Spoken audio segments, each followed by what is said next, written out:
This is a new experiment that I've started. My plan is I'm going to use video to talk through some of the ideas that I'm using in my preaching. I'm a preacher. Specifically, I preach at the Bernathen New Church in Bernathen, Pennsylvania, and I also do some guest preaching here and there. And what we're going to go through today are my notes and thoughts on creating community. And this is for something which I'm going to be presenting to a congregation in Ivyland, Pennsylvania. So really what I wanted to talk about is what I think of as the four keys to building a healthy spiritual community. So let's talk first about communities. Communities are everywhere. A community is just any collection of people that are connected with one another through affection and through a common use or a common purpose. A family is a community. Even just a husband and a wife, a couple, two people, that's a kind of community. Your town or your neighborhood is a community. Maybe just the people on your street, you can think of that as a community. You can also talk about much bigger communities. In many ways, your nation is your community. Your church, as in your individual congregation, that's a kind of community. And that's the kind of community I'm going to be spending the most time thinking about, but it's not the only kind. So this idea of human beings connecting with each other, it's everywhere. Now, if, like me, you are working with the assumption that humanity, and in fact all of creation, was created by God, then it's a natural question to ask, so why is it that he created us to want to form communities? If you think about it, it's something that human beings just do. It's inherent in our nature to connect with other people and to form communities. And you can see an analogy of this on a much simpler level in the way other animal species interact with each other. But something about the social communities that human beings can spontaneously form and adjust and add themselves to, or when they separate from, try to recreate elsewhere, it's a big part of who we are. So my question is, why does God make us like that? Well, I have some thoughts on this. First of all, taking a little bit farther, there is one more kind of community, a true spiritual community, and that is heaven. Now, we don't see heaven. About 25% of you out there don't even believe in heaven. That's okay. I believe in heaven. You can withhold your thought on that till later. My understanding of heaven is, one way of thinking of it is it's God's kingdom for those people after they die. The church, meaning not just local community church, but the worldwide community of people who are trying to follow God as best as they understand him, that is God's kingdom on earth. So you can sort of think of us as the frontier of heaven. If you're part of the church, meaning if you're looking to God and trying to be good to your neighbor based upon what you understand him as wanting from you, well, then you are a part of his kingdom down here in the world. And that's meant to be an extension of his kingdom in heaven.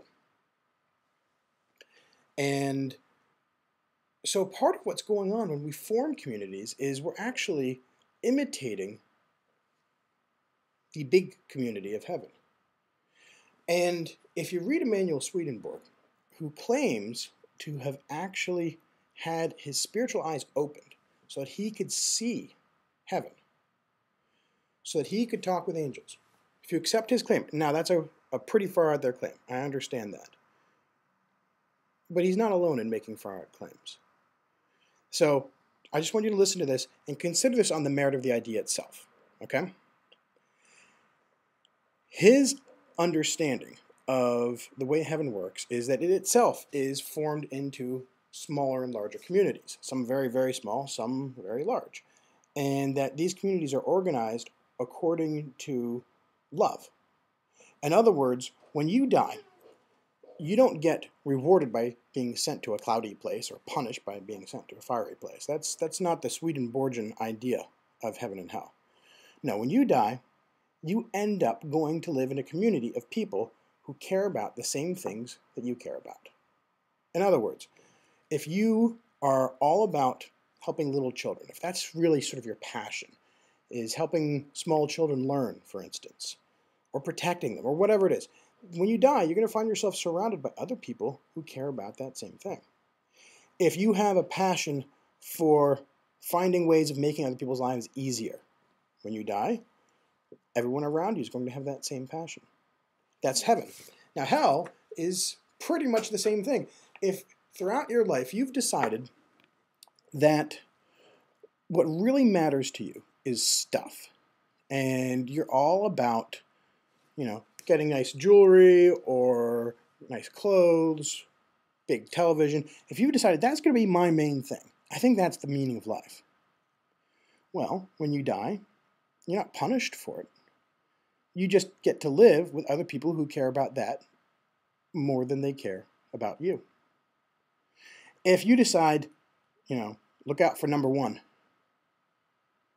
my goal in life is to be in charge, to make it so that no one else can tell me what to do, and in fact, people start listening to me. That's my goal. Okay, you die, guess what? Everyone around you is somebody who also had that goal in life. And that's not very pleasant, is it? In fact, that eventually, if you think it through, that'll be hell. So, heaven and hell, they're really just collections of communities organized according to what people care about. Well, the church is meant to be the same. The church is meant to be a community of communities that care about following the Lord and serving the neighbor. Love the Lord your God and love your neighbor as yourself. That is the whole of the law and the prophets. That's what Jesus said while he was on earth. They were trying to test him. They said, okay, so what's the most important commandment?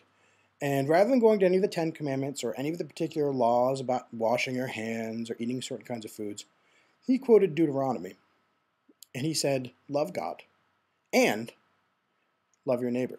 That second one's important because it's hard to really understand what it means to love God. I mean, if you think about it, what do you get the guy who's got everything, right? Well, if he has kids, you make his kids happy. Love your neighbor. So that's really the point. Now, there are lots of different ways of doing it, but if loving your neighbor or loving God, if one of those two things is your main thing, if that's your passion, if that's what drives you, well, you're in the church. Congratulations. I don't care what books you read. I don't care what name you give to God. You're in the church. Within that, however, there are all sorts of areas for specialization.